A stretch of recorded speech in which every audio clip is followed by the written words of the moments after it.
learning theories, etc., may be difficult to cover these two. Each takes much time, but I will try to finish it multicultural classroom, and I'll give the main important aspects. I would like to spend at least half an hour on the second concept, learning and learning theories, how learning theories are useful in our day-to-day classroom. That's what I would like to share to you, Professor Madam Prajita and Rajesh sir, and also to all the participants. Madam, your voice is going down. I don't know what could be the reason. Like if volume goes down, is everybody is able to hear her properly? Please write yes on the chat box if you. There must be some reason from my end as well. No, I think it's. Rajesh, are you able to? Here also the same. Yes, thank you. Thank you, Shivkumar ji. Thank you, Dr. Shivkumar. Thank you, everybody. Okay. So please go ahead, madam. Yeah. Now I will take care of voice also. So coming to the multicultural classroom, today's session, this is based on culture. And if the classroom total class students are in one, are based on one culture, how do we go? And if this is changing, the classroom dynamics have been changing from time to time, and especially this change is very rapid. And what we used in traditional classrooms and traditional classroom atmosphere was completely different. And in the present day scenario, and this multiculturalism is not limited to only one nation. This is beyond continents also. So, as a teacher, we must be very careful, careful to know about their cultural backgrounds. Then our teaching learning will be more and more effective. Definitely, unless the teacher is able to understand how to teach in a multicultural background of the students, what type of pedagogy we have to use, we have to learn it, we have to implement those as per the need. So this is very important aspect. And also in the background of national education policy, the policy itself based on cultural background. It is the vision states something about it is based on Indian ethos, Indian culture, and at the same time the our Bharat must be superpower at global level. So how to make it happen? This. Then coming to this culture is we know this is there are different aspects in the culture, but let us know about what we are going to discuss about the things. What do you know by culture? The relation between culture and education. Once upon a time, the culture itself education. Now we are treating education and culture in two different ways. But in ancient history, ancient education system also completely says whatever the culture, that is education, education is nothing but culture. But now there is a shift, and these two things are going hand in hand, culture and education, how to go in one line, that we have to take care of it. Then what do you mean by multicultural classrooms? And what do you mean by inclusion? Inclusive pedagogy. See, SDG, Sustainable Developmental Goals, after Millennium Developmental Goals, United Nations released this Sustainable Developmental Goals, 17 sustainable developmental goals. These out of 17, fourth one is a quality education. To provide quality education, there it mentioned about not only the quality education and something like Inclusion, our educational policy also says Indian, international, impactful, interactive, and inclusiveness. And this sustainable developmental goals, they ensure inclusive and equitable quality education. They focused on inclusion and equitable quality education for lifelong learning. It's not only the formal classroom atmosphere. So inclusion is also a very important aspect in the present day scenario. So what is the need for inclusive education and what type of pedagogy we use in this inclusive education? So what type of inclusive pedagogy we are supposed to follow and what are the principles of inclusive pedagogy and teaching learning strategies and what are the benefits. Though these are some of the issues we'll learn it. Today's class rather I would like to share, I would like to focus on those aspects. Is my voice is audible to all of you now? Is it okay? Yes, Professor. Nama? Yes, Professor. Okay. Can you please switch on to your presentation mode, please? A presentation full screen? Yes. Okay. Thank you, Professor. So this is, before starting, the Abdul Kalam, we know Abdul Kalam, our former president, and of course, in my view, he is actually a saint. He, of course, is a scientist, educationist, and of course, a politician.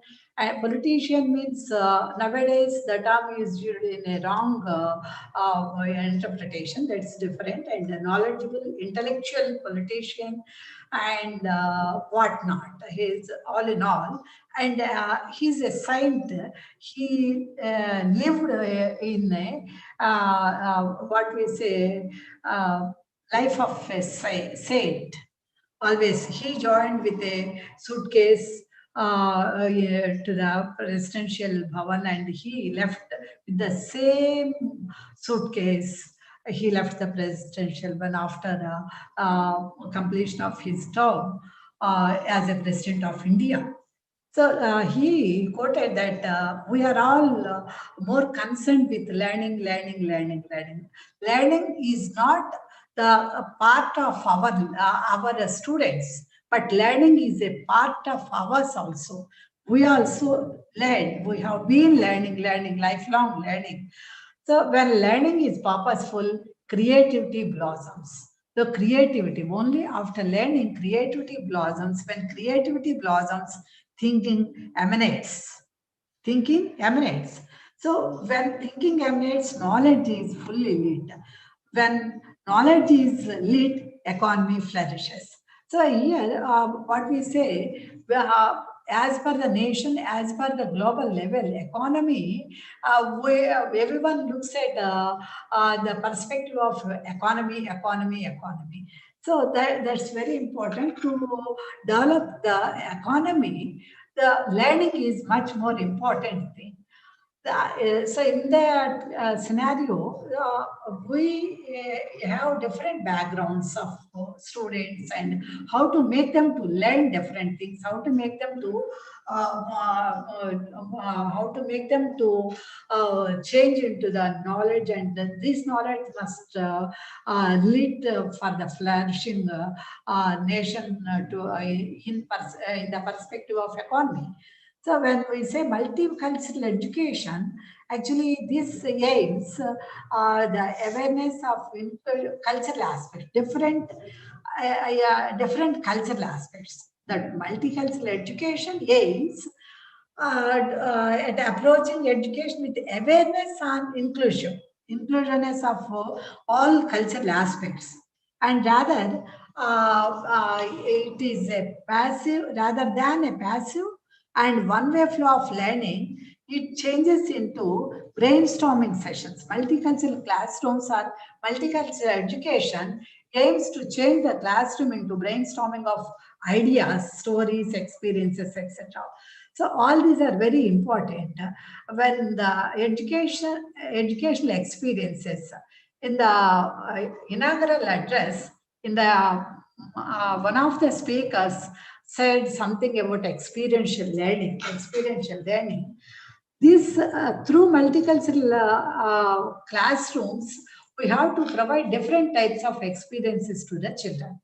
So before coming to that, let us know what is culture. Culture, of course, the term is very popular and everybody knows it.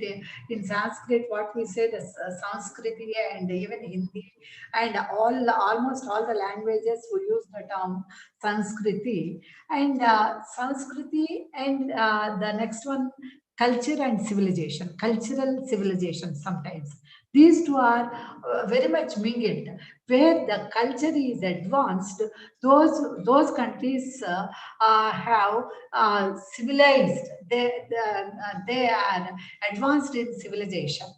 We know the oldest civilizations like Indus Valley civilization we find in our India, and also the other civilizations like Mesopotamia civilization, Sumerian civilization, etc. They had very sound cultural heritage. This makes to have more civilization. So this culture, anthropologically, if you see the culture, it is nothing but a design for living and basis of human life. It is a design of human life where we designed properly when we have cultural heritage. So this is anthropological perspective.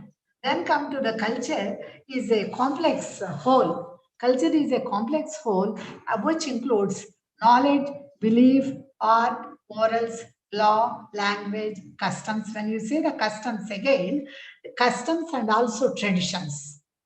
The old tradition and the old the present traditions are nothing but what we say the customs, and the old customs are what we say traditions. Of course, maybe there are minor changes in the perspectives, but all these come under the term culture. So culture is that complex whole which includes knowledge, belief, art, morals, law, language, custom, and any other capabilities acquired by man as a member of the society. See, we are living in a society. We are not living as a solitary or what we say alone. So this is if we are living in a society, and man has been acquiring different capabilities from his own experiences, based on different aspects. This capability in the previous class, we learned that education must provide intellectual culture. Intellectual culture enables us to have capabilities and capacities. So once the individual is capable of doing things, automatically he can acquire wealth, and he can live peacefully. Then another term, this is also James Sadley, anthropologist. He said culture is acquired knowledge people use to interpret experience and generate their behavior. After experiences, from these experiences, we generate our own behaviors. So this is one of the important aspects, and almost all what we say, the culture is a complex term. It includes all these behavioral conventions and also the policies, beliefs, even law also. Now, what we say, the law different from Indian law, Indian penal code, and also the other countries. Even in this Indian penal code, also changes from religion to religion. And we say law, when we say, I don't know whether how far you are aware of them. See, in India, whatever it is done, any crime, the other person has to prove it that he is a victim. He is the person, he did wrong. Somebody must prove it. Unless it is proved, everybody can escape from the law, from the constitution, or from the court. But if you take the countries like France, if anyone gives a report that he did something wrong, that the other person has to prove himself that he didn't do any wrong thing. Means our law is giving a chance, or rather, law doesn't want to punish even a single person, if it is not proved. But the laws different from countries to countries. That's what I wanted to say. The other countries, in some cases, unless it is not proved by the person, then he definitely he has to accept the punishment given by the court. So the many things are different from place to place, from time to time, from continent to continent, based on cultural issues. So then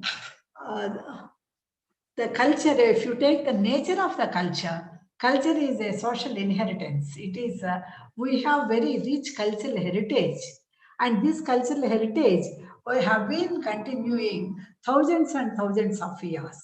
It's not only hundreds and 1,000 or 2,000 years. Since many thousands of years, our cultural heritage has been continuing and also transmitting from one culture to the another.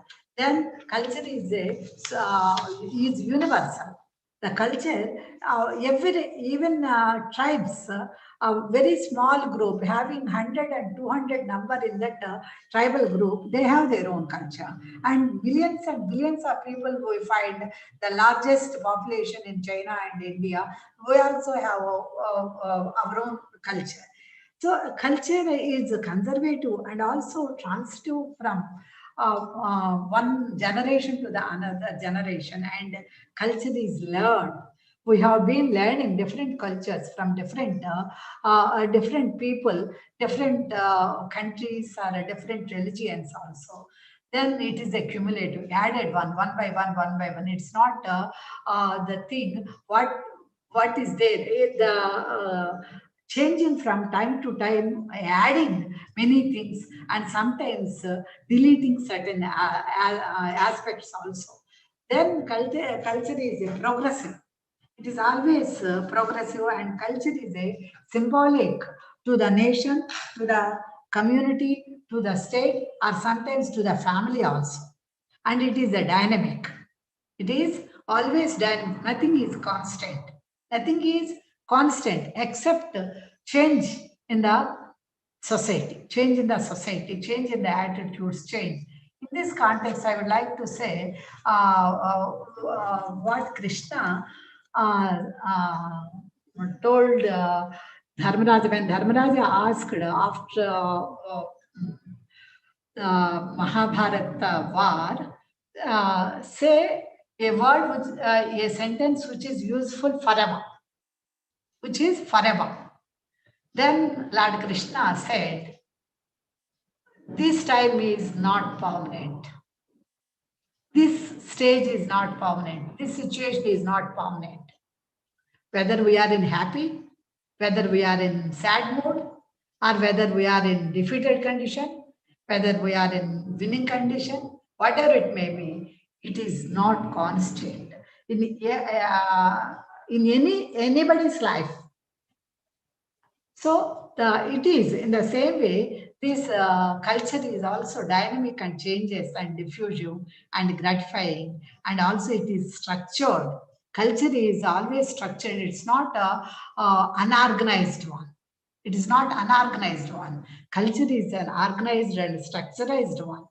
Then culture fulfills human needs.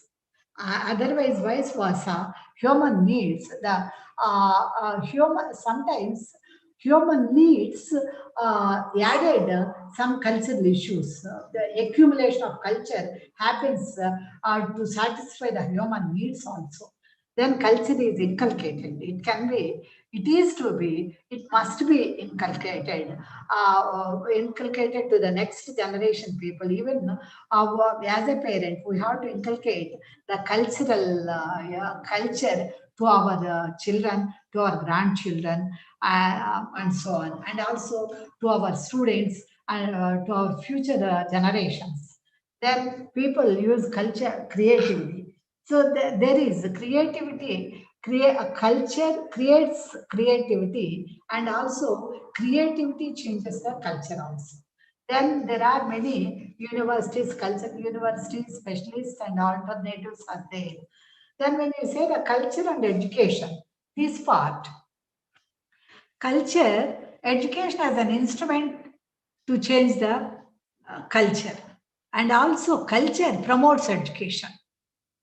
And culture is one of the important component in the education system. If you want to change the education system, through culture we can change it. And if you want to change the culture, making this culture as a component in education system, we can change the culture. Two things. So education and culture, these two things are hand in hand. These two things are hand in hand. See, Einstein said something about science and religion. Science without religion is lay, and religion without science is blind. So in the same way, education and culture, both must go hand in hand. Those who are advanced in education need not feel any inconvenience to follow the cultural issues, cultural components. And also through our own culture, we educate many people. Through our own culture, we educate many things. And also, while say the simple things, while we follow, we celebrate our own functions, and while we organize different festivals and functions, marriage functions, and also many virtual religious issues, and even what we see, the the individual birthday celebrations, and also the rituals what we follow, all these are based on our culture. And also this is the culture has its own scientific component in itself. Scientific component.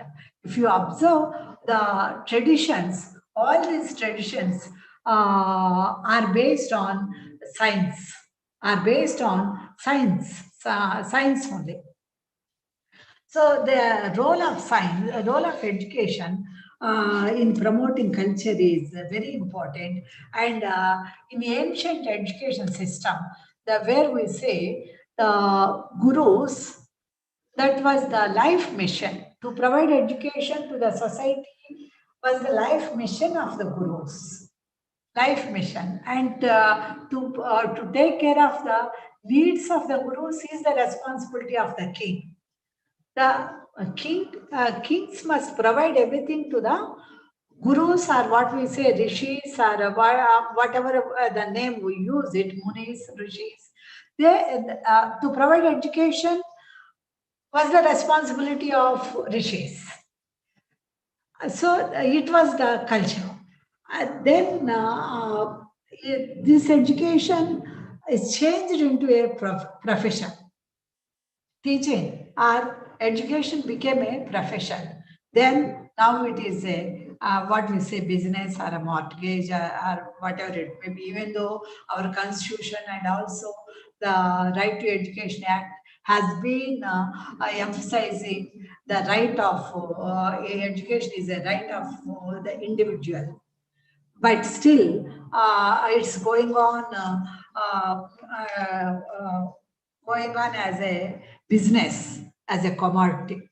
I might have told you in 1992 in Mohini Jain's case, the Supreme Court gave a verdict that education was not a commodity, should not be a commodity to sell in the market. But still, it has been going on. So then preservation of culture. So we have to preserve our cultural issues, and our transmission is important, and also preservation is also very important. Then promotion of the culture. See, if we don't care about our own culture, and if we don't observe our cultural heritage, then where we are moving towards the right direction or wrong direction, it is a question mark. See, here society must accept the right changes, and society must reject some unwanted changes in the society, unwanted, undesirable changes. The culture of pubs and many other things, of course. Maybe some of the countries, they feel it's an advanced culture and it's a desirable change. But knowing the effects and the impact of that type of culture in the society, the long run in sense, not even hundreds, even after 1,000 years, after 2,000 years. See Mahabharata, all our epics. And also we see the Chanakya, his own philosophy, and many other things. They visualized the things in such a way, those things are perfect, are right forever, forever, forever. It's not only time-bound things, time-bound things. Through literature, the whole literature says something about the future changes in the country, in the nation, or in the human mankind. Mankind. So this culture is also to be promoted, thinking that after 100 years, how this, what is the result of promoting this type of culture? All these things we have to be careful. Then when you take the multicultural classroom, it incorporates multicultural, you know very well, this is different cultures.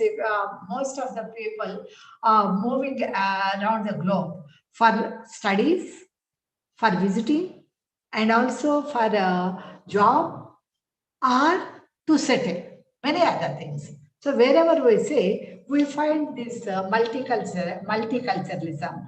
And this is India, of course, is the best example of multiculturalism. We have mixed economy, mixed religion, mixed caste system, and mixed social status, and all these are mixed. So it is nothing but a multicultural. We have south, we have one type of culture. In north, we have another type of culture. If you go to east, if you come to west, the culture is different. But what we say, certain components are common to India. That is, again, the whole India has some uniform culture. If you go to other countries like Britain and also US, Russia, etc., then again everything has been changed.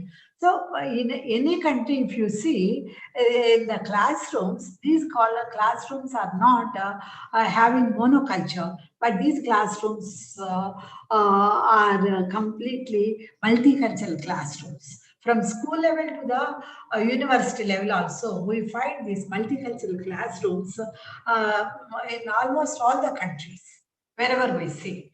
So while discussing about this cultural heritage and other things, let me say, Lord Macaulay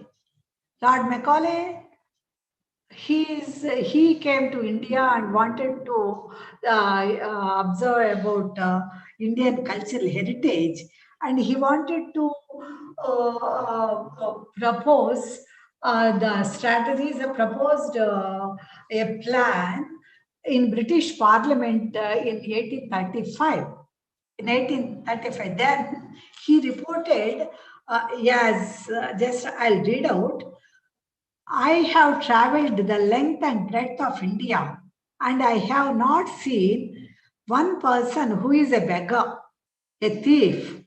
Such wealth I have seen in country, such high moral values, people of such caliber, that I don't think we would never conquer, underline this, we would never conquer this country unless we break the very backbone of this nation, which is spiritual and cultural heritage. Again, these two things, please underline, which is her spiritual and cultural heritage. And therefore, I propose that we replace her old and ancient education system, her culture, for if the Indian think that all that is foreign and English is good and greater than their own, they will lose their self-esteem, their native culture, and they will become what we want. Therefore, truly dominated country. We want them truly dominated nation. So means the main focus he gave to the Indian spiritual cultural background. India's spiritual background.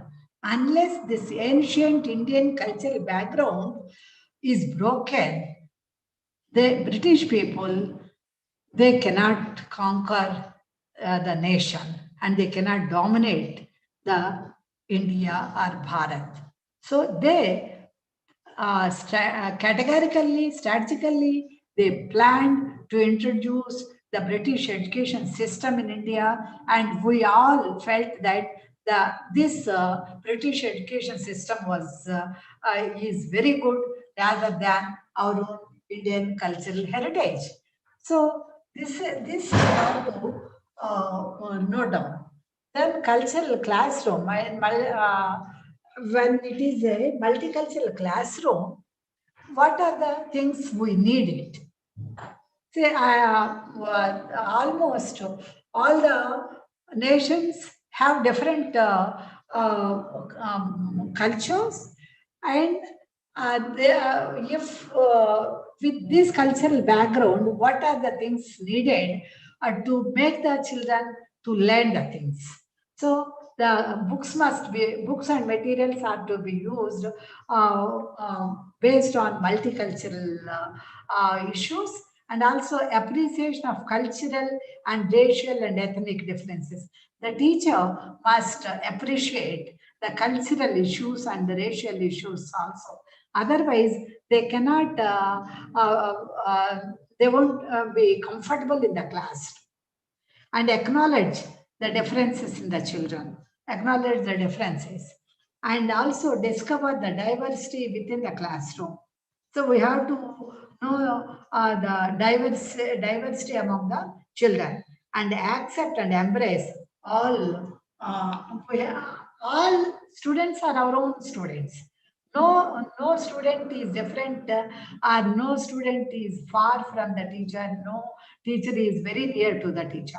Nothing like that. Every student must, teacher must accept every child. So in the multicultural classroom, the teacher must take care of different things. And in this, one of the important aspect is the inclusion. Again, the inclusion, what we see, National Education Policy also 5 pillars. The previous session I pointed out the 5 pillars of National Education Policy, that is Indian, international, impactful, interactive, and inclusiveness. So inclusion is inclusion of different aspects. We have to accept this inclusiveness. The inclusion on the basis of social status and what we say, physical challenges and psychological challenges, social challenges and gender discrimination, everything to be, all these persons must join in the mainstream. All these persons must join the mainstream.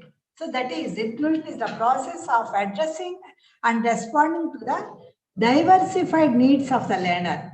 These learners have different needs based on different backgrounds, based on their own family background, sociological society background, and also cultural background, religious background, and economic background, and also health and gender also. So this is inclusion must address all these diversified needs and increasing the participation. It has by making them to participate in the learning and different cultures, communities, and reduce the exclusion within our education. So exclusion must be reduced, because previously we have different types of institutions, like institutions for special needs, children for special needs, or what we say, schools or colleges for backward BCs and social welfare and tribal welfare, etc. And also physically challenged children and psychologically dyslexia, and also many braille, means blind children, and physically impaired, and what we say, deaf and dumb children. So the many institutions used to establish to provide education specially for them. Now, based on these sustainable developmental goals and also the educational policy and national curriculum framework, all these must be brought into the mainstream on par with regular children. So this, in this context, this inclusion must address and respond to the diversified needs of the students, and it involves changes and modifications in the curriculum, approaches, structures, strategies, etc. So many changes are needed in the curriculum itself, and also in the strategies, etc. And also in the admission policies also we have to change. And conception of education where everybody has a place. This is important. Everybody has a place to join in any way, anywhere. Everyone may have the right to join. Then, what the importance? It fulfills constitutional responsibilities. Say in the constitution, each individual has equal rights and equal rights. So every individual has a right to get admission in any educational institution and enable children to stay with their own families.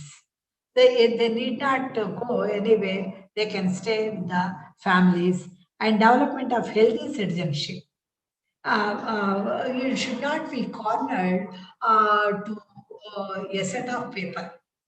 And wider concept, wider means narrowness will be decreased, and they can see the world, the classroom at global level, and achieving universalization of education. So through the inclusion, we can achieve this universal free compulsory elementary or secondary education, and also development a feeling of self-respect. if we give respect to our own cultures, automatically, and the individuals will be respected. Then use of modern technology to promote inclusiveness and social equality and self-reliance. All these are the important issues in this inclusiveness. Then, what do you mean by pedagogy? Pedagogy is pet means child. Agogy means leading. Actually, the term is etymologically this is drawn from Greek word where a slave used to take the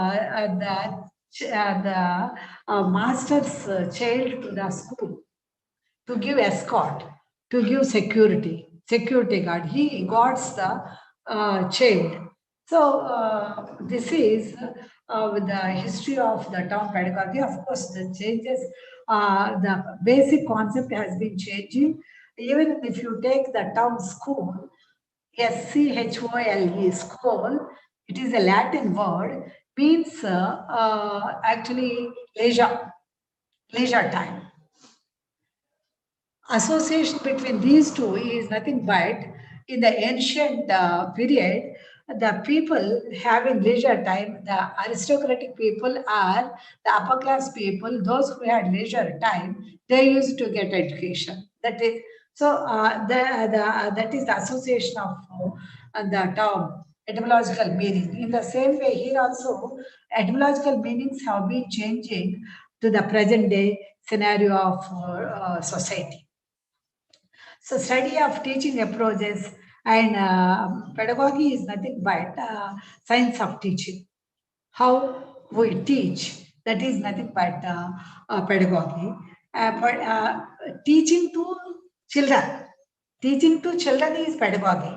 Teaching to adults is andragogy. And teaching to learn himself, self-learning is nothing but hypnagogy. Self-learning is nothing but hypnagogy. So the pedagogy is to be designed in such a way to develop higher order thinking skills. This is actually, you might have heard about Bloom's taxonomy of educational objectives. Have you come across any one of you? Bloom's taxonomy of educational objectives are outcome-based education. Outcome-based education is completely based on Bloom's taxonomy and objective-based education. There it is the three domains: cognitive domain, affective domain, and psychomotor domain. The education must develop all these three domains, not only the cognitive domain where we use intellectual skills. So, inclusive pedagogy is an approach that aims to make learning as accessible and welcoming to all students as possible. So, while you use inclusive pedagogy, every child must be in a position to learn. That type of approaches are to be used. The inclusive pedagogy is an approach which aims making to make learning is accessible to all. Then student-centered approach, where faculty create an invite and engaging the learning environment. The learning environment is to be provided by the teacher. Here, as we teachers, 90% or more than 95 or sometimes 99, we can say, we have been using only lecture method in our day-to-day classrooms. What type of atmosphere we are providing, that is a question mark. So, but here, the inclusive pedagogy focused on the strategies which we use in the class must be based on varied backgrounds and the lifestyles and physical and cognitive abilities of the children. And it improves learning outcomes when faculty attended students' differences. The individual, we have as we teachers, we have to keep the differences among the learners, individual differences. See, as we find no two individuals are alike physically, even though we see even identical twins. Even in the identical twins, we find differences. In the same way, psychologically, also, no two learners are alike. No two learners are alike. So that we have to keep it in mind. Where are the differences? And if the differences are very minor, that's okay. If the differences are varied, then we have to use different strategies. Different strategies. For blind people, we have to teach in one way, and for the other people, we teach and intellectually good, intellectually average, and where the dull candidates, we have to use different strategies. Using of strategies doesn't mean that we have to bring some teaching learning material separately to them, and that is good. But even in while we teach minute to minute also, we know how many students are following our lesson and they are receiving to which extent. Knowing that, we can observe it very easily. Based on that, we have to change to give more and more instructions and more and more illustrations. So that also comes under different types of experiences to the children. So while we use this inclusive pedagogy, the teacher must be flexible, open to change and versatile. Then equitable, ensuring consistency and accessibility for all. All children, whatever we teach, it must be accessed by each and every child. Then collaborative work. This collaborative work is, we have been saying, as a very innovative technique. But whereas we see this collaborative means learning together is not the new concept, and interdependence is always superior to the independent thinking. Interdependence. As the society, as we are in the society, we depend on each other. The same way, the learning also done in for the collaboratively and cooperatively. Here, not only the learning academic aspects will be improved, but they understand their own group people, and what we see, automatically social development, how to mingle with different people and how to understand other people. Those developments also will be very much possible. And also the supporting personalization. This is yeah, we have successful teacher always keeping the personal differences of the individual. Then they appreciate, and then they provide support to the students in one or the other way. So then diversity, embracing diversity, creating opportunities for diversified cultural background and other things also. And students' views are to be taken care. We have to be very careful while they explain anything or while they take care of, they will be taken care. Students are to be taken care by the teachers whenever they wanted to say anything, giving the opportunity. Then cooperative learning, peer tutoring, and multisensory teaching. Multisensory teaching, we have to make use of all these five senses. All these five senses we have to be useful while learning is going on. While learning is going on, In general, at higher education level, we concentrate on listening and listening, and hardly we concentrate on seeing, listening and seeing. Seeing while anything is to be demonstrated. Otherwise, mainly we depend on listening. But this is not enough. All other senses, the touch and also the feel and uh, the other, all senses are to be used to provide education. Then engage the positive interactions with the students is very important, and acceptance and tolerance in the learning environment. The learning environment must be conducive, and the teacher must be tolerant whatever the students wanted to explain.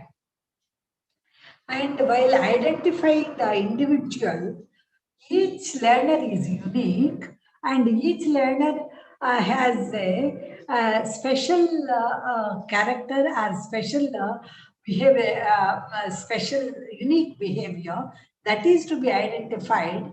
Then we have to promote, we have to appreciate them, their own unique behavior. Then automatically their interest, they will be motivated by the teacher, and teaches multiple perspectives. The only one academic perspective is not enough, and other perspectives also to be open to learn, and encourages critical thinking. The multicultural classroom and inclusive pedagogy encourages critical thinking. There are 10 life skills uh, declared by the World Health Organization. Life skills, 10 life skills. These are, if you go through the website, all these 10 life skills you will find out. And then these life skills, what we say, critical thinking and what we say, creative thinking, critical thinking, and what we, the emotional thinking and equipped with emotional balance, emotions, and many other things. These are to be developed when we have diversity is more. Then teacher educators must, of course, teachers must build a vision, learning and on learning and teaching in a multicultural classroom, and preparing culturally responsive teachers. We have to prepare culturally responsive teachers, and being sensitive to each student. We have to be very sensitive towards our own students, and students, our students, they are committed to understand the cultural differences and understand their own assumptions, values, and also beliefs.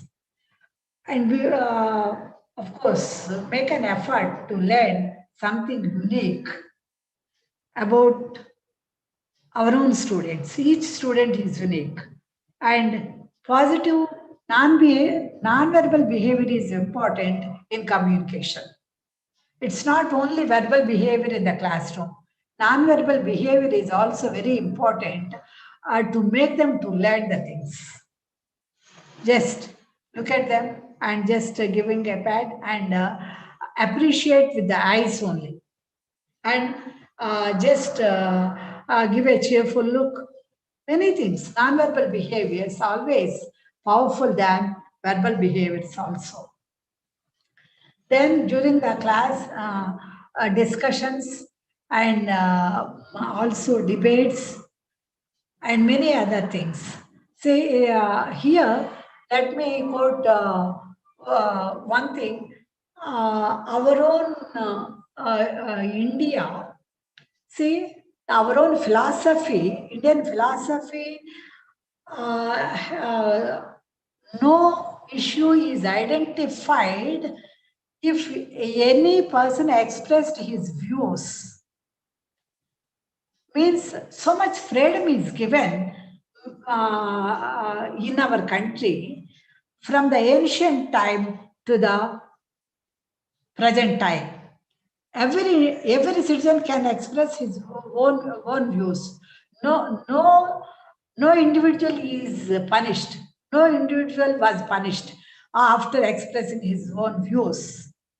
But it's not the same in other countries. Even you see the Galileo, how he was victimized, and also Socrates, what happened at the end of the life.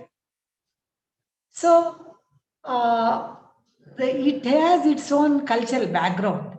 And also one more to say about our own cultural heritage of our own country. While Alexander wanted to defeat India, he just said to his guru Aristotle that I wanted to go to India. Then he said, go to India, don't fight.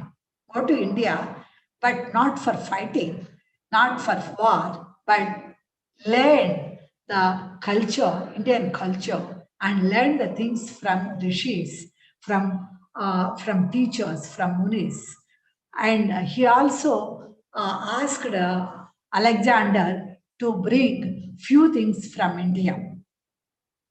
A few things from India. One is the water of river Ganges and the soil of Bharat and Bhagavad Gita and the book of Bhagavata. And also, if you can, bring a saint from Bharat. Bring a saint from Bharat.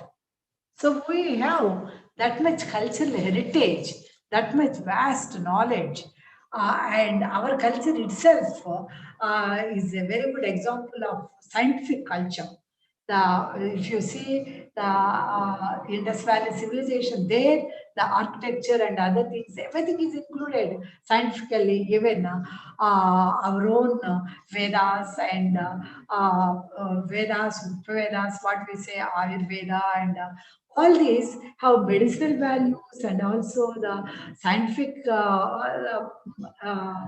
construction, many, all these sciences, and also the so many inventions what we find, these are already still unveiled in our literature, in our literature. So culture is very important, and multicultural classrooms are very important. In the present day scenario, we have to get ready to make use of this cultural background in our classrooms. Inside the classroom, we have to make all the students to participate and also to provide academic accomplishments and to solve their own problem solving abilities, and also student-teacher relationship and combating with conflicts. These things will be taken care inside the classroom. By coming to the outside the classroom, the language which they use and what are the disabilities, what are the plus points, and what's the religion, socioeconomic status, food, race, ethnicity, all these things. While we see all these things, we find so many changes, and we have to adopt the different types of pedagogy based on the situation. So conclusion, what we see, these classrooms are becoming increasingly multicultural. I have been saying it, and you also, not my side, from your side also, have been observing day-to-day classrooms. And this leads to challenges for teachers. Yeah, definitely. We have been facing the challenges not only from student learners side, but even in the administrative side also we have been facing many challenges. And traditionally, students becoming become a multicultural classroom and navigate unfamiliar people and their cultures, language. All these things are to be taken care. And what we need, this requires specialized learning techniques. Specialized learning techniques are to be promoted, to be led, and those are to be practiced. And also, we have to make the multicultural classroom more effective and more lively. More lively. And teachers who unite classrooms with activities both inside and outside, definitely that is the better classroom and boosting the students' achievement rather than in monocultural classrooms. When monocultural classrooms is monotonous and we don't there won't be variety, there won't be diversity. So always multicultural classroom is more lively and gives creativity, also develops creativity among the teachers, among the students also. And this creativity automatically uh, become the basis of human development. The principle of based on the principle of creativity only, the total mankind development or changes from the previous to the present. We have been observing this creativity just changes the mental horizons of the individual. So what I would like to uh, conclude that as we teachers are the agents of the society, must take the responsibility of providing the different types of learning experiences, diversified learning experiences based on their cultural background and also the intellectual background. So, with this, I'll stop here and I'll invite participants. If you have any questions, please raise your hand.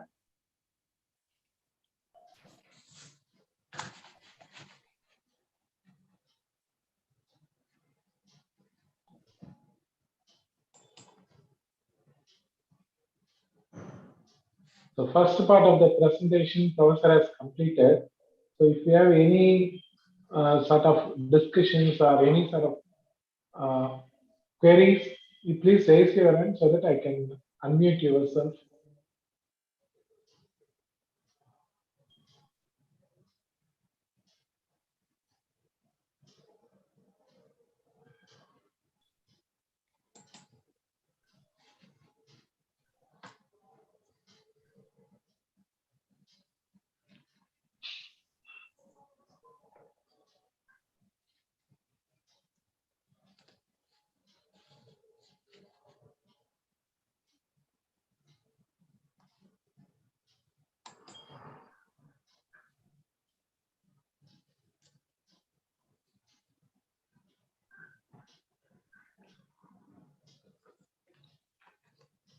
yes, anyone of you? I think there will be no questions, but Professor, Yes. have you during one of your slides, like, is it a multicultural only refers to the ethnicity of the students, or we can classify like fast learners, slow learners, even you can take the aspect of that also. Is it a real challenge for a teacher to address the different heterogeneous groups of capability of the students? Actually, and that is what you said, something about slow learners or fast learners, gifted children. That also sometimes based on this cultural background. One thing, Okay. but may not be that much difference. But that is also, even in the monoculture, we find what you said. This is slow learners also in the slow learners and also fast learners, gifted children, etc. Maybe due to their individual differences. Maybe due to their individual differences, based on their home environment, based on their previous experiences of teachers, and this way is different. Maybe intellectual abilities are different, emotional abilities are different. So that is a different thing that is also to be considered. But nowadays, why this is multicultural classroom is focused at all levels, because reducing the distance from continent to continent, from different issues. We are minimizing the distances. We are minimizing, we are closing, we are more closer to closure on any basis. On any basis. Not only the distance, even thoughts and many things, cultures also. So sometimes we used to find one type of culture at the one end and the another type of culture in the another end on the globe. But now this we find mixed culture in many places. Hope, have I cleared? Yes, Professor. Thank you. How can we address the adaptive mindset of the students if you are having a multicultural classroom? Basically, as a teacher, we have to pay attention on each individual in the beginning. See, if there are 40 students, or even if there are 50 students, or more than that, sometimes we may have 100 students also. But once we pay attention, then we are able to know who is a fast learner and who is slow learner, and knowing the background of the child. Then we can treat them by giving small suggestions. See, students basically they are not so different. If once you motivate a child, yes, your handwriting is very good, with a small positive comment, then he'll pay his attention to learn the things. Sometimes, yes, you are maintained very neatly, your dress or your books or your handwriting, or you are very friendly with others. A small comment changes the total learning ability of the learner. This, yeah, of course, it's not new. You might have come across all these things, but as we are in the field and we used to receive many, so much information from our students, then we use it to apply continuously one or the other strategy. Very simple example, once one of my student went to Dubai, she joined in teaching profession within a short period of 2 years. From a teacher to, she is promoted to the coordinator level of that particular subject. Meanwhile, there are two steps are there. Teacher, then some class teacher, then come to the head of the department, then coordinator, like that. There are different positions. Then she said only thing from Dubai. She came directly to the institution and she told, "Madam, what you said, only one principle I used. I used to call the students by name, by their full name, including the father's name.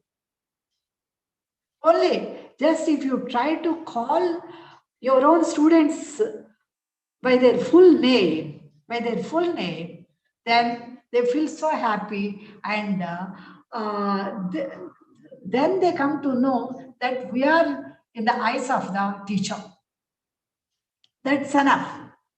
They think if we are under the supervision of that particular teacher, then they try to learn. They don't want to miss and they don't want to do any misuse in the class.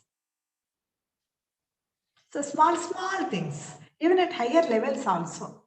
So at my graduation level, once my head of the department botany, he came and I was not drawing, just I kept quiet without drawing the picture in the laboratory class.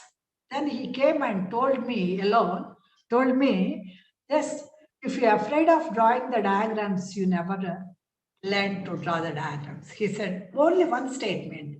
Then I tried to draw the diagrams. At graduation, mostly I think final year of my BSc, when he commented on me without drawing any picture, I kept quiet. So I started to learn how to draw. So many things. Just try to one or two or three. It costs nothing. It's not difficult.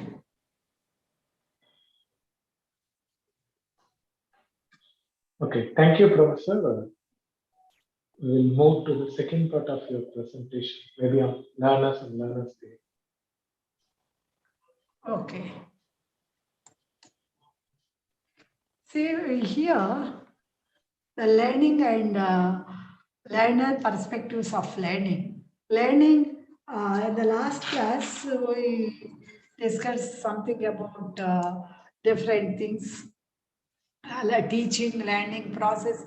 Learning is not a single job. Teaching and learning process. This is the combined one. Teaching, learning process is a job. The job is not either learning or teaching. Teaching, learning process. Here, the place of the teacher, even in the context of self-learning, it is filled by a book, by a teacher, or by a picture or something else. So the teaching, this is our job, is the teaching learning process. So this is the concept of learning. Then what we say, the learning psychologically, when you say permanent change in the behavior, what do you mean by learning? Means behavior must be modified. Our behavior must be modified, or there must be a change in our behavior. So that is nothing but learning. And learning starts from prenatal stage till the death. Prenatal stage. Even sometimes if you see the Bhagat Singh and many other people, they say it will be continued even after death also to the next birth. If you believe or not, that is different issue. And for example, Bhakta Prahlada, where his mother Leelavati was under the supervision of Narada, then he learned about Narayana. Otherwise, he could not. So, Abhimanyu, we know, he knows to enter the Padma Vyoha, and he didn't know how to come out from Padma Vyoha because Arjuna didn't say anything about Subhadra, about coming out. Meanwhile, Lord Krishna came and he stopped Arjuna to explain coming out of Padma Yoga. I hope you might have known these instances. So learning is a behavioral modification which occurs as a result of experience as well as training. Whatever the experience, after getting experience or after getting training, our behaviors will be modified. Then what we say, we learn things. Even knowing also learning, why we should say knowing, this knowing change in the mind. Professor, sorry to interrupt. Are you sharing the slides in the screen? Yeah, no, not visible. No, ma'am. Okay. Oh, sorry. I thought I have shared it.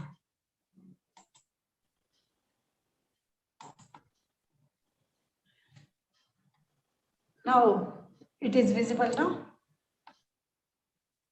Is it visible now? It's coming, but it's set to display. I think it's we are receiving the message like startup screen sharing. Oh, okay, let me It's see. not yet loaded.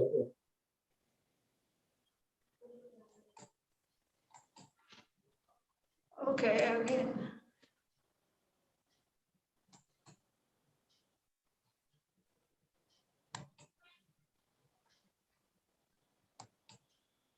Is it now?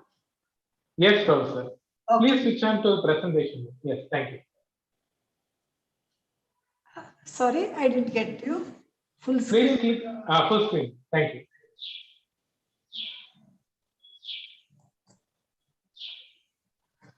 Yes, Professor. Perfect. Yeah. Psychologically, learning is a psychological word. Learning is a psychological word. These psychologists define learning as any relatively permanent change. It's not completely permanent change, but relatively permanent change in the behavior. And also this behavioral change comes from experience of the individual and also training. And also learning is a process. Learning is a process, lifelong process. We have been learning. And learning is a process which leads to some behavioral change as a result of experience, training, observation, activity, etc. So different psychologists define learning in different fashions. But basically, if we analyze the definitions, all these are nothing but learning is a modification of behavior, maybe permanently or maybe relatively permanently, occurs from experience or an activity or an observation or training, etc. So learning is a process. All these, it involves experiences, the same thing I have already told you. Then come to learning is purposeful and goal oriented. Whatever we learn, it is, there is a purpose behind any learning. And also it's a goal oriented. And learning prepares the individual to adjust and adapt to the new situation whenever it is necessary, wherever it is necessary. To make us to adjust and make us to adopt certain things. And learning covers cognitive, affective, and cognitive. These are the three domains described by Bloom, Benjamin S. Bloom in Educational Objectives. Cognitive domain always linked with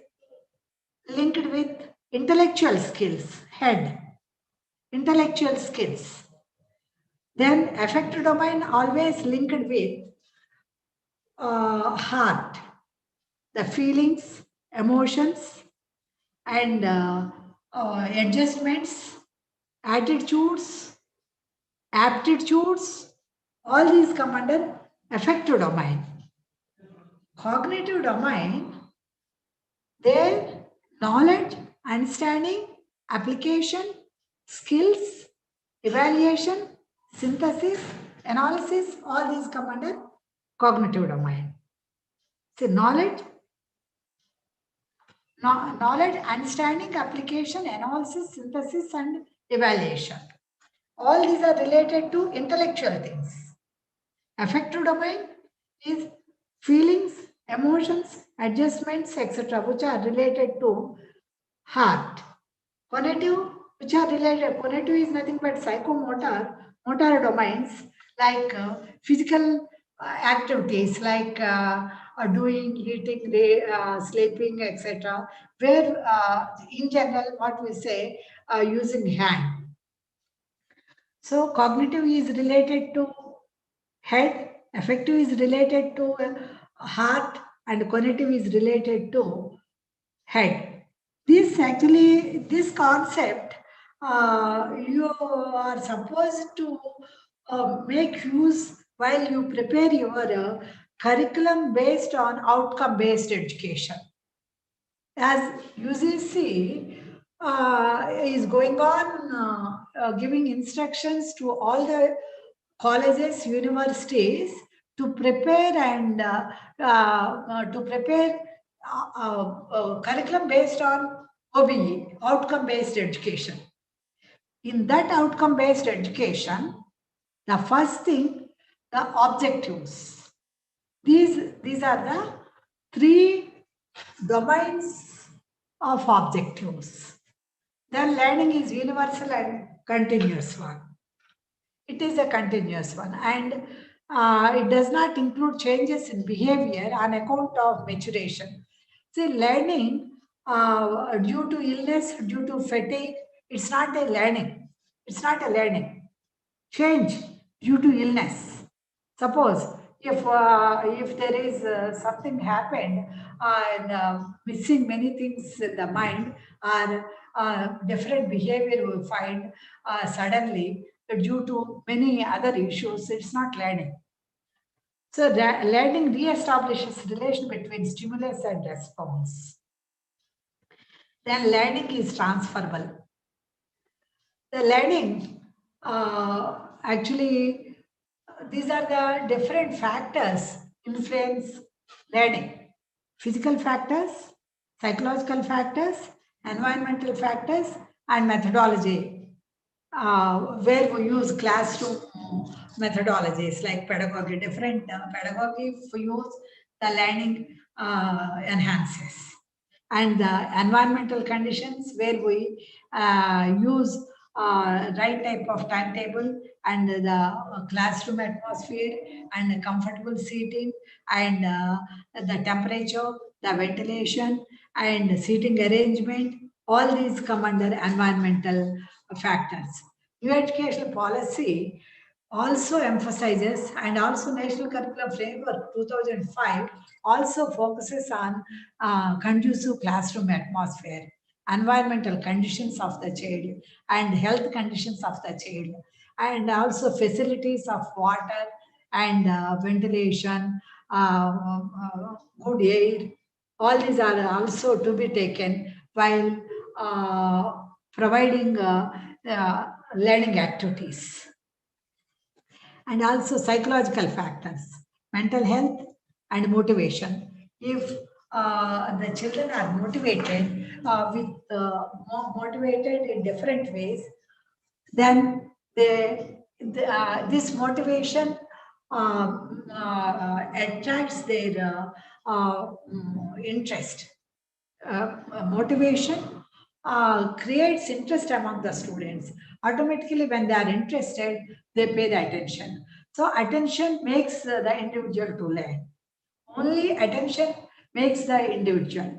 We know sometimes we read 4 or 5 pages, but we don't learn it. But if we pay attention within a small, within a short time, we try to understand. So whenever we would like to learn, we have to pay attention. To get the attention of the students or to make the students to concentrate on our learning, we have to motivate. We have to motivate. This motivation also sometimes by starting with the skillful conversation. By skillful conversation, enter the class. Okay, I would like to share one experience. Yesterday, I went to a mall. If once we start this experience to share, then they wanted to know what happened then. What happened then? But if directly going to the class and let me say about properties of gases, or about aldol, or something about what we say economical principles, or principles of different things, then okay, this is boring, they feel. So let them, by motivating them, we are bringing, we are getting their concentration. Once they pay their attention, automatically how difficult it is, they learn the things. That's the reason we use it to make use of including blackboard. Including blackboard. Once we start writing on the blackboard, they see the second sense starts to focus. And on the blackboard, if you use different colors, or if you show the PowerPoint presentation attractively, then all these motivation and reinforcement, praise, appreciation, reward, punishment, all these are the psychological factors. For these, we don't pay anything. Only thing, we must be interested to make them to learn. Teachers are interested to make the students to learn, automatically it goes. Suppose if you want to say something about gravitational force, then immediately illustrations like the earth, the attracts everything. If it is gold, or if it is an ice, or if it is a feather, or equal, whether the familiar persons or all, means everything is attracted by the earth. So that is the gravitation. The narration and also illustrations which we use in the classroom enhances the learning capacity of the learner. And physical factors. Coming to the physical factors, one is sense perception. The senses, the perception of the senses are different from age to age also. Then physical health. If the child is physically good, then they learn much. If the child is not physically good, then learning is difficult to them. And fatigue, and time of learning, and food to drink, all these all these influence our even we are influenced by all these things while we learn or while we teach also. While we teach also, we are also influenced. Then coming to the methods of learning, we learn by observation. Sometimes imitation. We learn by imitation and by trial and error method. By trial and error. These are actually not linked with intellectual abilities.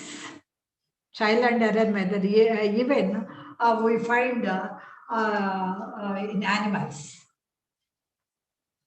In animals, trial and error. And imitation, small children, they are always used to imitate their own teachers, their own parents, grandparents, etc. And we use it to observe all the people, irrespective of the age, observe, and we try to learn it. We try to learn from different people, different situations, different places. So these are the different methods of learning. Then coming to the types of learning, motor learning, but what I told you, where we use psychomotor things, doing, writing, driving, and sleeping, and all these physical activities are nothing but motor learning. And verbal learning, communication orally, this is verbal learning. Then concept learning and discrimination learning, attitude learning.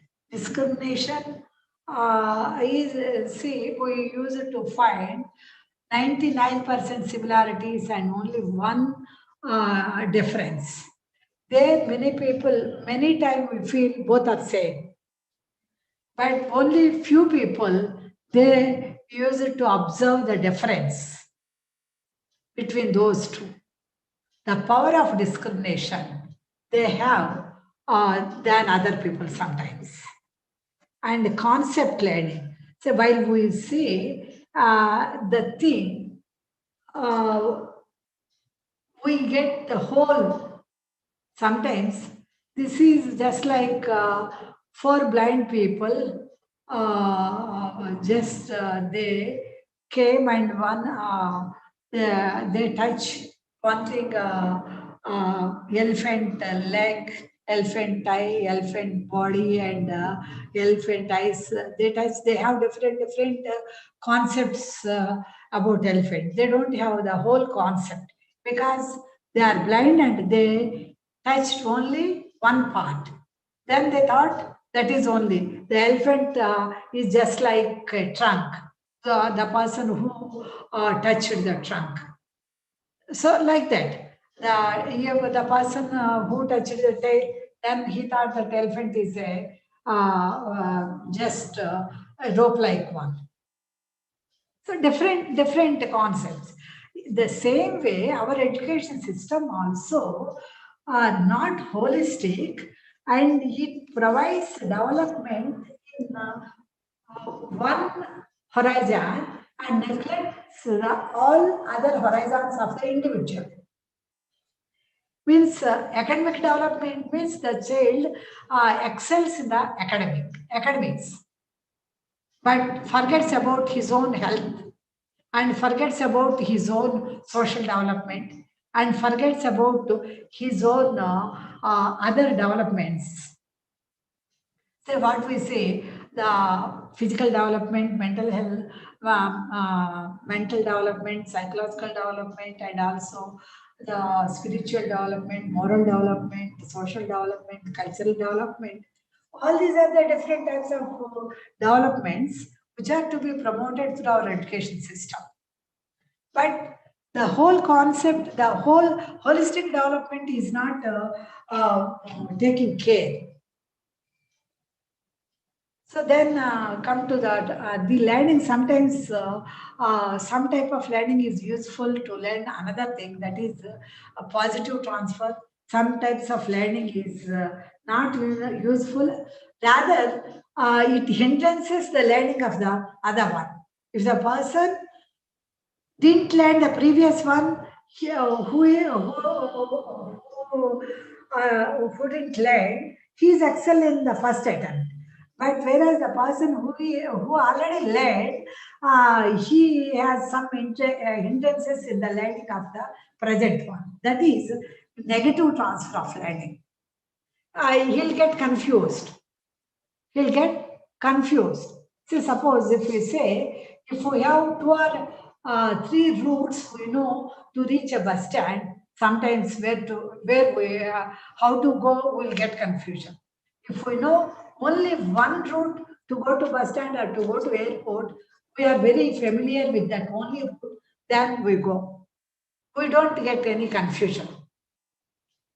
So that is the previous experience may hinder this particular learning one or performing the thing.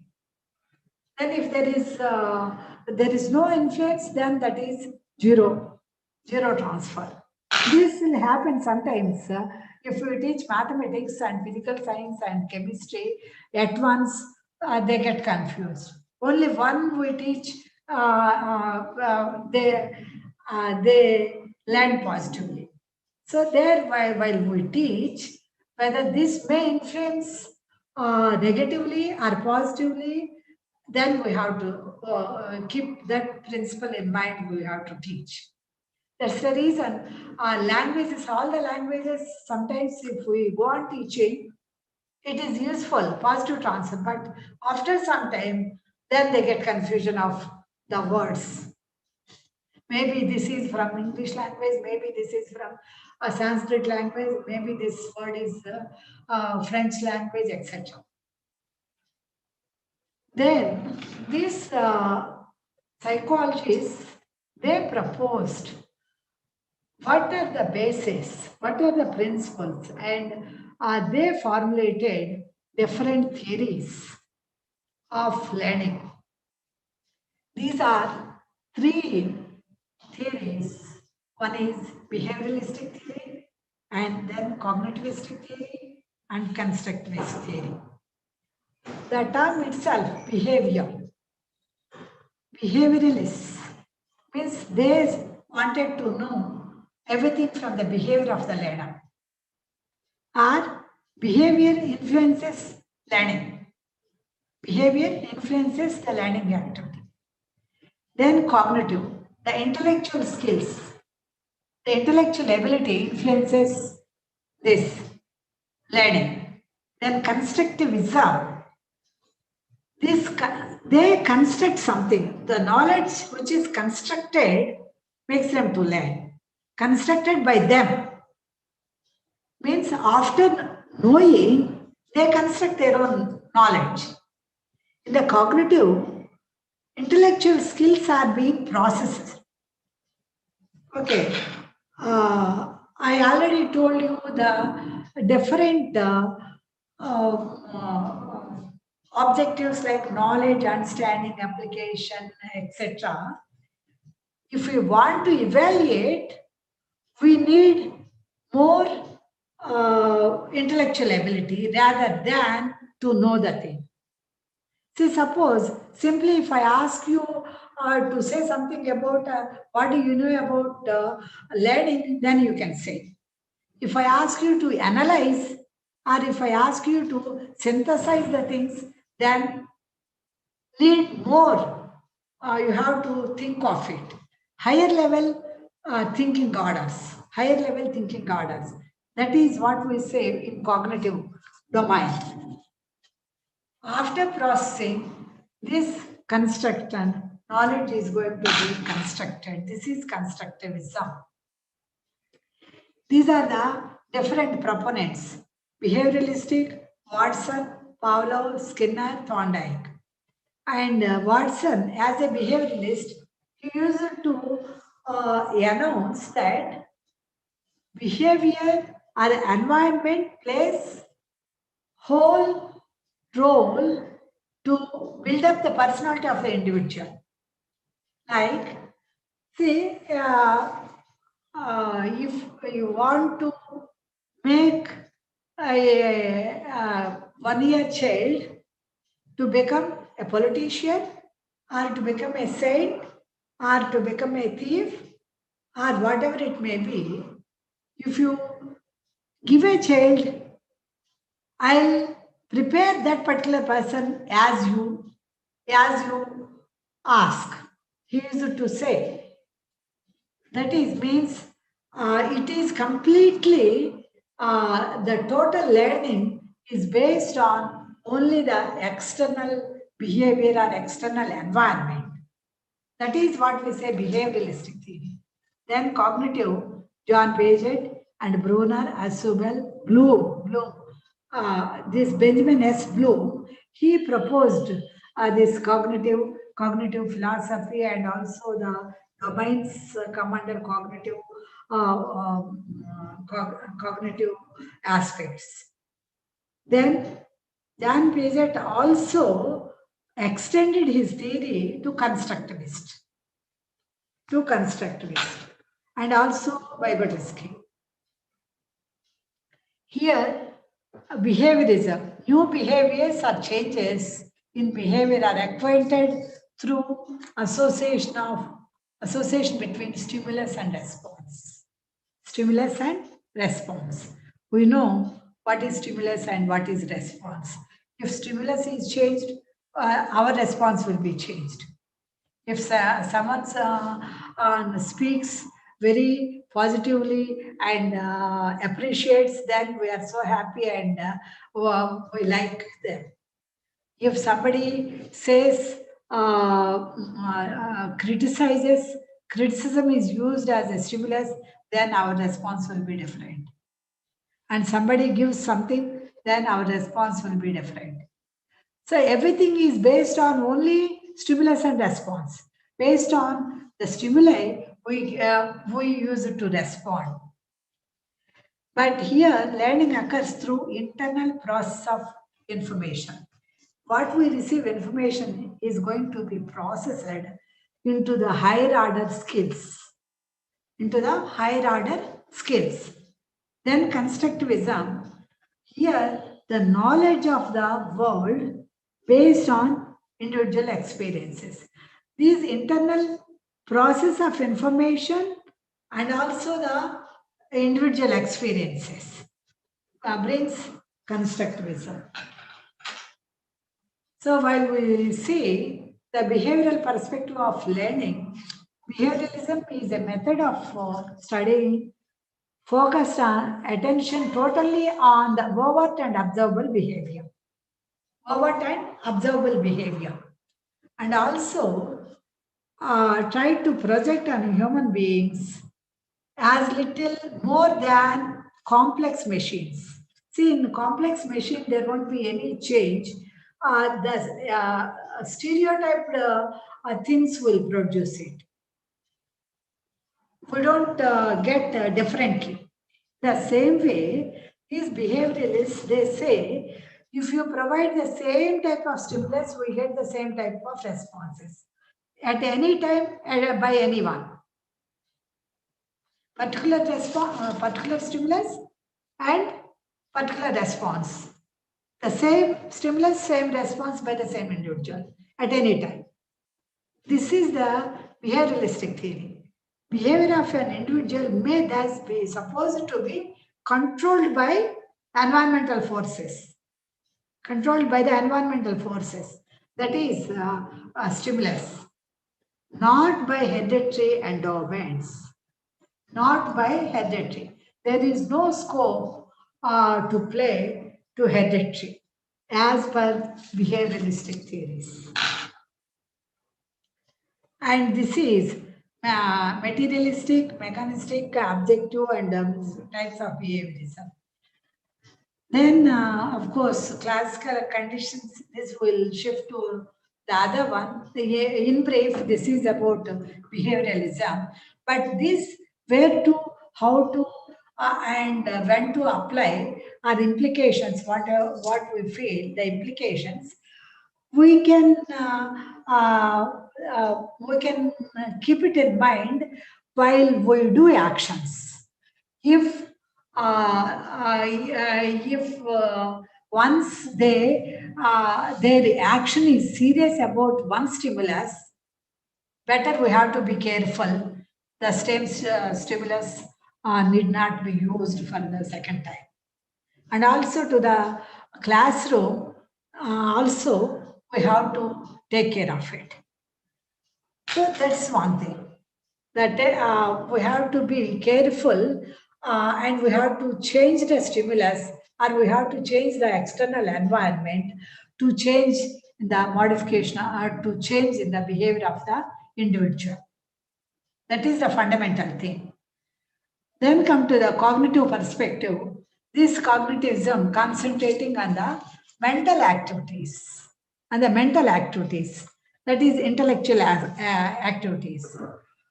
Learning results from intellectual mental activity and not from external imposed stimuli. Everything is internal. The ability of the learner, the intellectual, what we say, emotional, intellectual quotient, IQ, based on their IQ, based on their knowledge processing things, they say the mental process, they think they perceive, they remember, they memorize. Based on all these things, they responded. They respond. And the mental process involved in learning are observing, categorizing, forming, generalizations, etc. So here, mainly based on their internal mental activity. Cognitivists always said that internal mental activity influences the behavior of the individual or learning ability, but not the external stimuli. Then come to the educational implications. Then intelligence. So we have then in such a case we have to identify the intellectual people, those who contribute for the society. The teacher, even though the performance is low, but we have to, if the teacher identified that the child is very much intellectual, then he is to be promoted and he is an asset to the nation latter stages.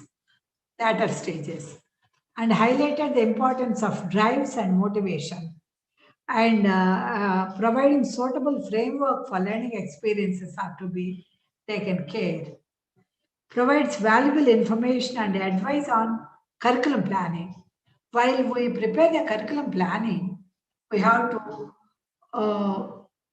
be careful what level means the content which we teach is at the level of 6th class or 10th class or graduation level, their intellectual ability. Based on the intelligence is increasing based on the age. They say the child, 4-year child cannot think, and his intelligence is less. Then gradually the child growing, then his intellectual ability will be increased. So this point we have to take. Then come to constructivist perspective. People construct their own understanding and knowledge of the world through experiencing the things. Once they experience the things and understanding the knowledge, through these, they reflect these through their experiences. So, experience and also knowledge are very important. Knowledge and experience. So, people construct their own understanding and knowledge of the world through experiencing the things. Then they reflect. So here, encouraging the students to use active techniques like experiments, real world problems to create more knowledge. So this existing knowledge in the mind of the child and adding the experience, these two things make more knowledge. To create more knowledge, new knowledge will be created. That is that's important. Knowledge which is to be created is enable the individual to get what we say, to invent, to discover many things. So there we have to promote. Then critical thinking, creative thinking, and reflective thinking, all these are developed through to assimilation of the existing knowledge and the experience. These constructivist theories are of two types. One is cognitive construction and social construction. Cognitive construction includes the principles, concepts, etc. And social constructivism, actually social interactions, where we say the experiences and other things. and the psychological tools and the language which we use and more knowledge and also the proximal development, the zone of proximal development, where see the proximal development means we can learn, but we are not learning. We can do work. See, I can stand, I can walk 10 kilometers. I can walk 10 kilometers, but I don't walk it. And very simple example, if in a meeting, anyone asks, please raise your hands. Raise one of your hands. Immediately, they raise the hands to some extent, only up to head level. Then again, if you ask, at the end, they raise hands fully. At the end, they raise their hands. Even though we are able to raise hands, but we don't raise. So then that's the one thing. Then come to the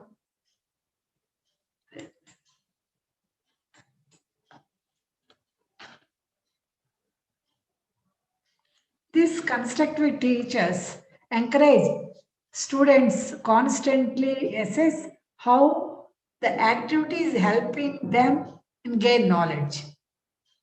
And also the classrooms are nothing but expert learners. They are experts in their learning and they construct something new.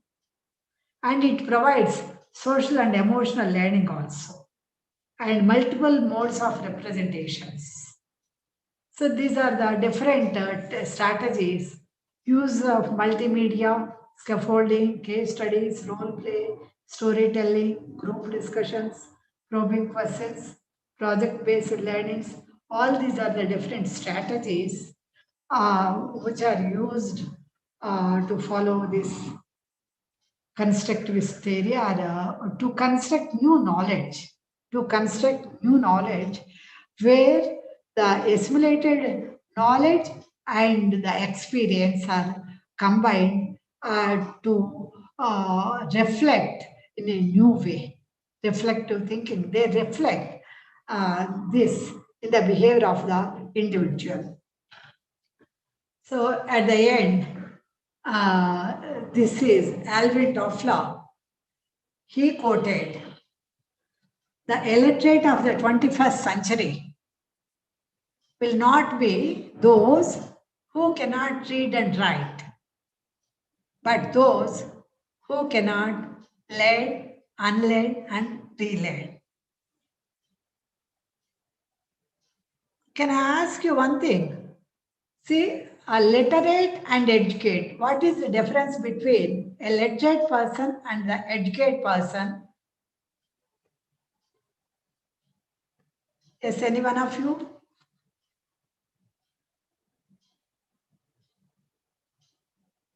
Yes?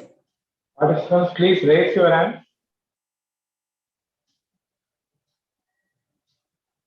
Literate and educate.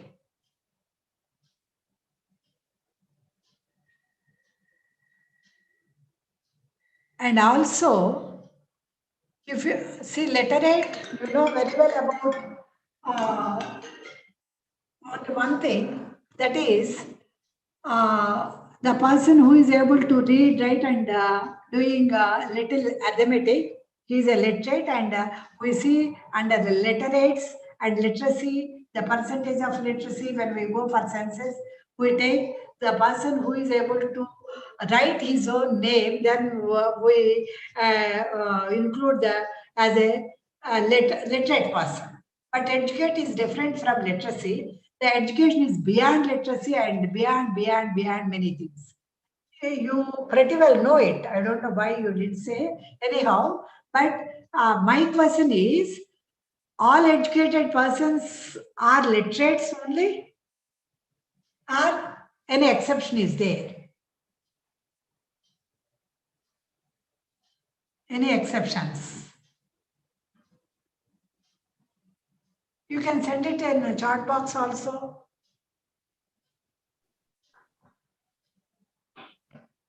Yes. We all educated person are literate.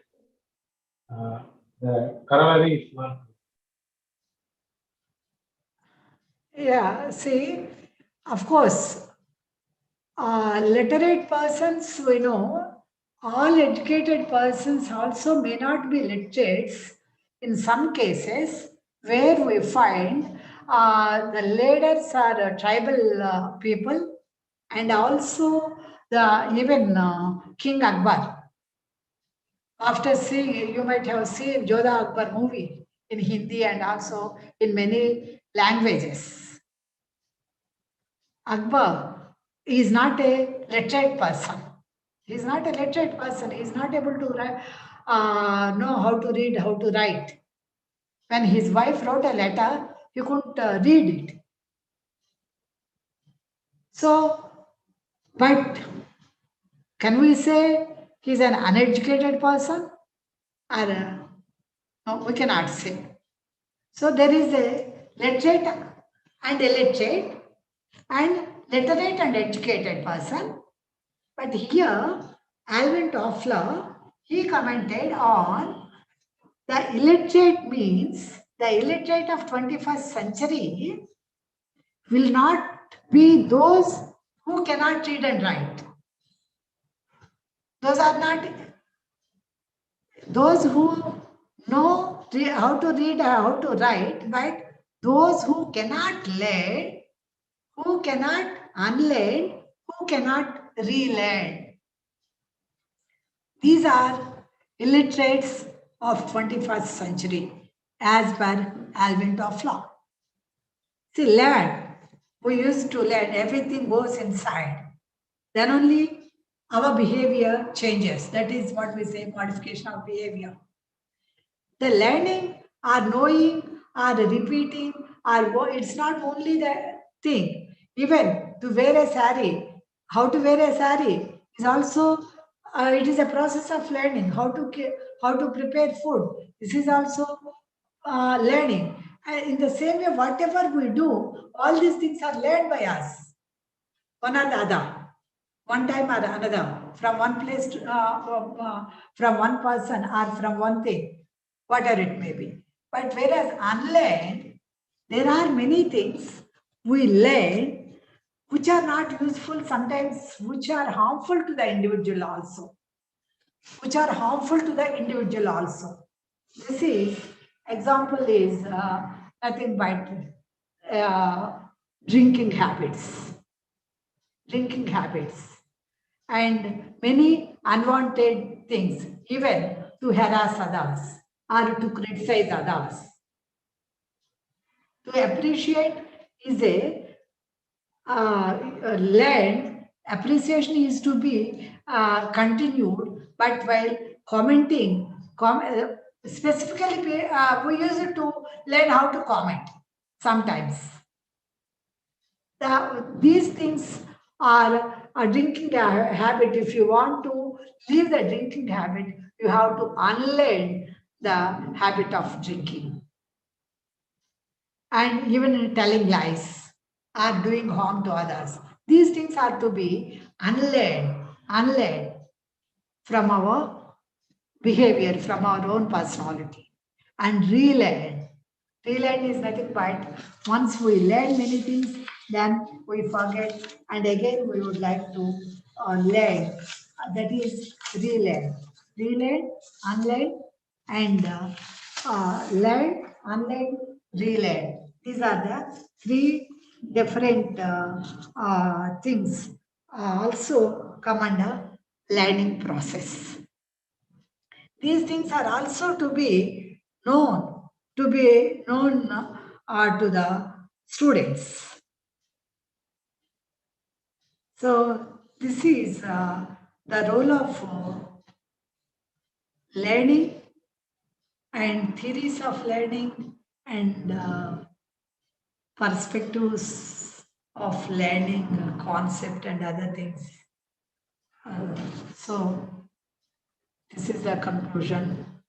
And whatever we want to learn, knowingly we can learn, knowingly we can unlearn the things, and knowingly we can relearn the things. That is in our hands only. Once we try to focus on these aspects, try to focus. And I wish you, all of you, make use of what I shared with you will be reflected in your classrooms, so that in turn our student generation will benefit from your reflections of this faculty development programs, what you led, not only through monetary benefits. The society, these faculty development programs are meant for the development of knowledgeable society. So I Ma'am, hope, good evening, ma'am. yes. This is Bharati from Sri Venkateshwara College of Engineering. This is concerned with the societal issue, what most of the students face as of today. We are giving, there is a lot of motivation, and even for the slow learners, that is the way in which we teach and approach them is different. But normally some of the students, they feel that that is due to their inferiority complex. They end up their life sometimes.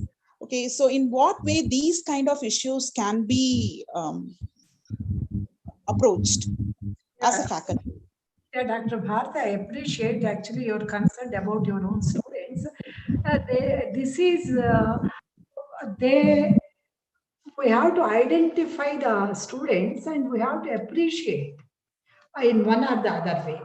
When they are not able to, they think that they are not able to achieve, automatically they are feeling inferiorly.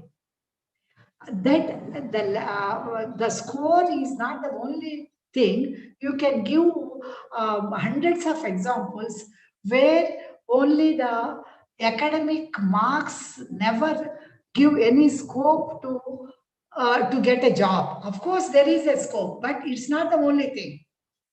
It's not the only thing. By giving practical examples, which we find in our surroundings or in our previous generation, so like Einstein and also many scientists, they are not so progressive in their own studies.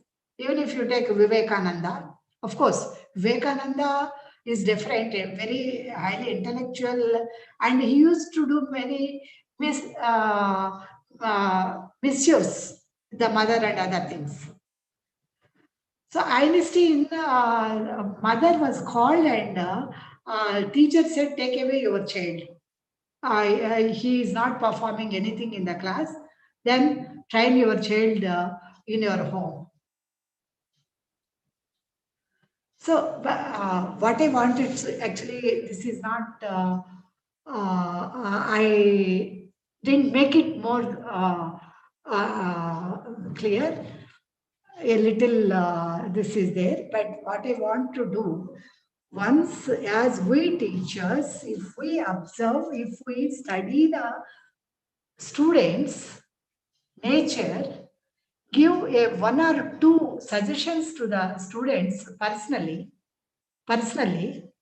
most of the students, they do well. But some other students, they need many a time they need association from that teacher.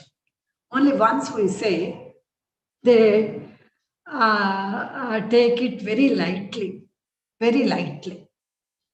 Some students, they take it very seriously. The teacher's words, observations of the teachers.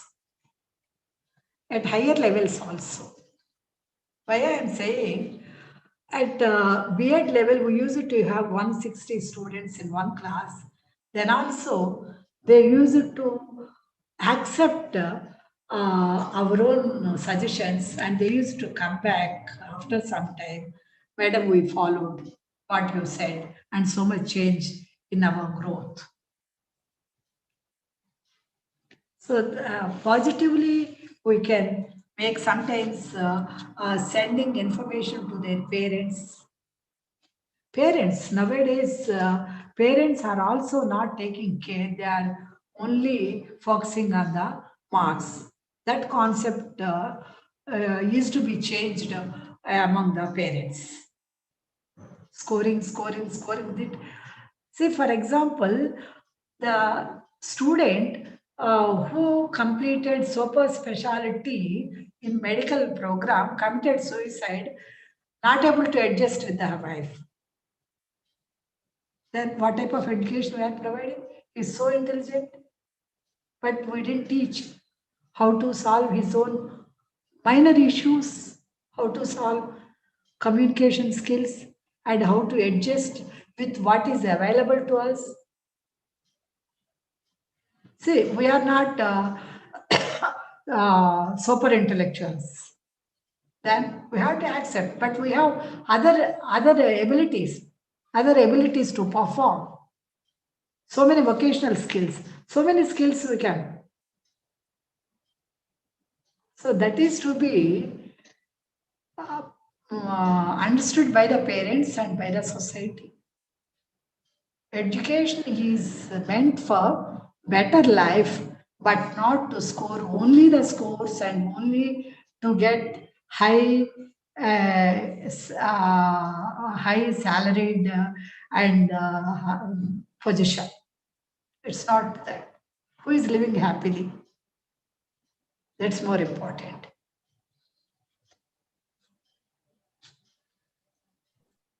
Yes.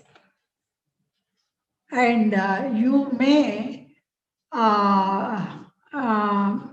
call to my phone number, that is 9866010233, and email is, you can get it from your coordinator. My email blakshmi@uohyd.ac.in.